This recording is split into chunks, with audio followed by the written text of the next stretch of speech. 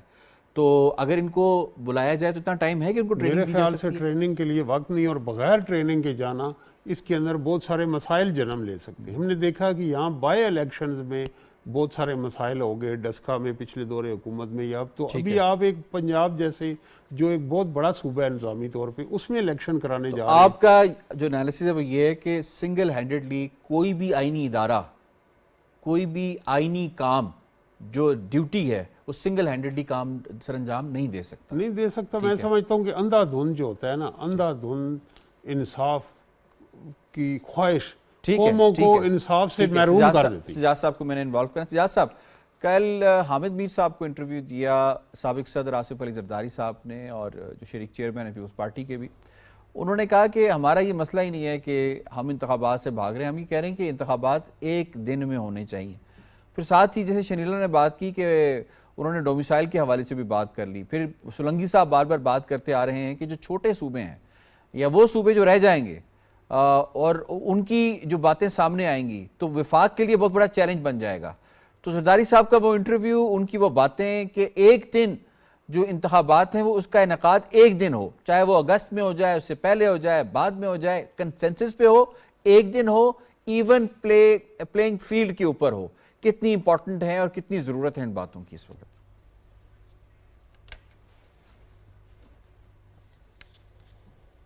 بالکل یہی اصل میں اس سارے کرائسس کا پولیٹیکل سلوشن ہے کہ ایک دن الیکشن ہو، سارے صوبائی بھی اور قومی سطح کا بھی ایک دفعہ ہو، اور اس کے علاوہ وہ ٹرانسپیرنٹ ہو، سارے لوگ اس کو تسلیم کریں. یہ اب اس کے اوپر پی ٹی آئی کو چاہیے تھا کہ وہ سیاسی مذاکرات کرتی، وہ الٹا عدالتوں میں چلی گئی.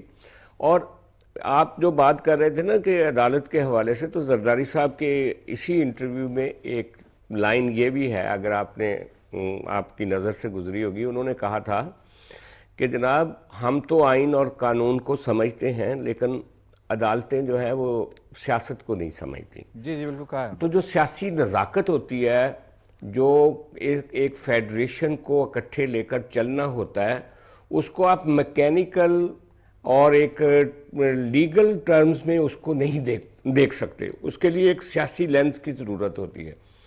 تو یہ جو ابھی فیصلہ ہوا ہے نا کہ الیکشن وہ اسٹیٹ بینک کو بلایا گیا ہے کہ وہ ڈائریکٹ پیسے دے دے الیکشن کمشنر کو. میرا اس پہ ٹیک یہ ہے کہ یہ انتظامی امور میں ہی مداخلت نہیں ہے، بلکہ یہ پارلیمنٹ کو بھی بائی پاس کرنے کی کوشش کی گئی اس فیصلے میں، کیونکہ پارلیمنٹ نے انتظامیہ کو اور وزیر اعظم صاحب کو اور کابینہ کو یہ شرط لگا دی ہے کہ وہ پیسے جاری نہیں ہو سکتے. تو اس وقت براہ راست آپ ایک پارلیمنٹ کے سامنے کھڑے ہو کے یا پارلیمنٹ کی پاور کو چیلنج کر رہے ہیں. تو میرا خیال ہے کہ یہ پاکستان کی ہسٹری میں پہلا یونیک واقعہ ہے، جبکہ مقننہ جو قانون ساز ادارہ ہوتا ہے وہ کانسٹیٹیوشن کو بنانے والے لوگ ہیں، وہاں سے قوانین بنتے ہیں. اگر آپ ان کی پاورز کو قدغن لگاتے ہیں اور ایک ایسے بل کو جو سولنگی صاحب نے کہا ابھی وہ وجود میں نہیں آیا، آپ اس کے اوپر عمل درآمد روک رہے ہیں، تو یہ ایک ہم اگلے فیز میں چلے گئے. یہ جو کرائسس ہے یہ سیاسی سے زیادہ اور کانسٹیٹیوشنل سے زیادہ ایک طرح سے ڈیڈ لاک ہے، ادارہ جاتی ڈیڈ لاک بنتا جا رہا ہے. بالکل آپ کا پوائنٹ آ گیا، تو اور میرا ڈیڈ لاک خیال سے ہے کہ نکلنا بڑا ضروری ہے، کیونکہ 84 کے حوالے سے بات کی گئی. تو اگر آرٹیکل 84 میں جو ایوان ہے، پارلیمنٹ ہے، وہ پوسٹ فیکٹ اپروول ہی نہیں دیتی تو پھر کیا ہوگا؟ یہاں بھی یہ سوال بنتا ہے. جناب مجھے شکریہ ادا کرنا ہے تمام پینلسٹ کا، ممتاز سولنگی صاحب کا، شرینلا صاحبہ کا، طاہر نعیم ملک صاحب کا، سداد انور صاحب کا. آج کے موضوعات کو بڑے زبردست طریقے سے جناب آپ نے کور کیا ہے. پروگرام باخبر سے اتنا ہی. یاسر رحمان کو دیجیے اجازت. اللہ نگہبان.